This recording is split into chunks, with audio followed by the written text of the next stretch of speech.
అన్నిటి కలిపి మాట్లాడాలి. అని మాట్లాడితే మీకు అవసరం ఉన్న దానికి ఒక మాట, ఇంకో దానికి ఇంకో మాట. అయినా ప్రజాస్వామ్యాన్ని మీరు కూని చేసిండ్రు కదా. ఈరోజు ఏ శాసనసభ్యులు కూడా ఎవరో చిన్నపిల్లలు ఏం కాదు కదా.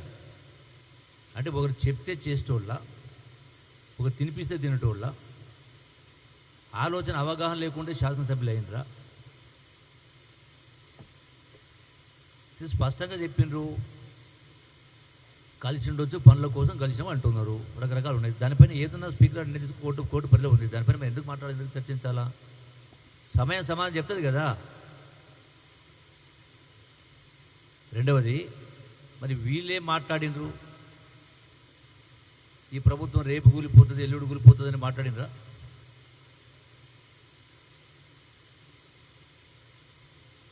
అంటే ఏ లెక్క ప్రకారం మాట్లాడినరు? అంటే ప్రజాస్వామ్యాన్ని కూని చేయాలనే ప్రయత్నం చేసే కార్యక్రమం చేయడం లేదా?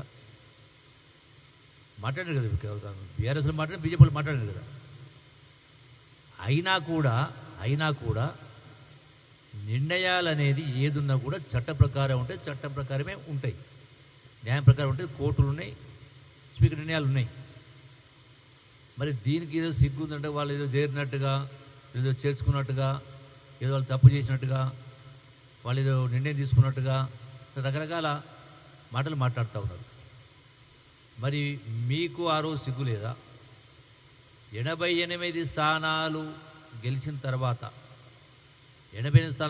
తర్వాత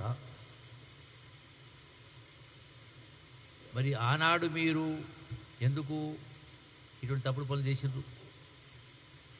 అయినా మేము చేయలే కదా.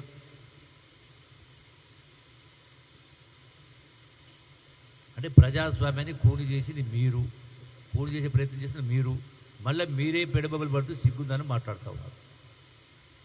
ఇలా అక్షయ పాత్ర లాంటి రాష్ట్రాన్ని చేతికి అప్పగిస్తే వేల కోట్ల రూపాయలు దోసుకునే కార్యక్రమం జరిగి, దోసిపెట్టే కార్యక్రమం జరిగి, మళ్ళా సిగ్గుందా అని మాట్లాడితే అది కేటీఆర్ స్థాయికి తగిన మాటలు కాదు. సగం మాట్లాడి సగం వదిలేస్తూ ఉన్నారు. ఇప్పుడు మహాభారత యుద్ధంలో భీష్మాచార్యుడు కురుక్షేత్ర యుద్ధంలో అంటే వీరోచితంగా పోరాటం చేస్తున్న సందర్భంలో అశ్వత్థామ, ఆయన కుమారుడు,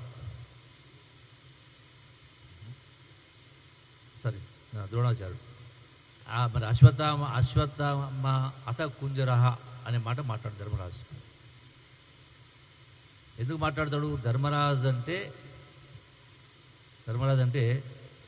ధర్మము, న్యాయము ఏ రోజు కూడా అబద్ధాలు మాట్లాడలే. మరి ఆ సందర్భంగా అశ్వత్థామ అతహ అంటే అశ్వత్థామ చనిపోయిండు అని అర్థం వచ్చినట్టుగా మాట్లాడి కుంజరహ అంటాడు. అంటే ఏనుగు చనిపోయింది దాన్ని. అంటే భీష్మాచార్యుని ఆ యొక్క అస్త్రాలు వదిలేసే తీసుకొచ్చే పరిస్థితి చేస్తారు. లక్ష్యం అనేది ఏదున్నా కూడా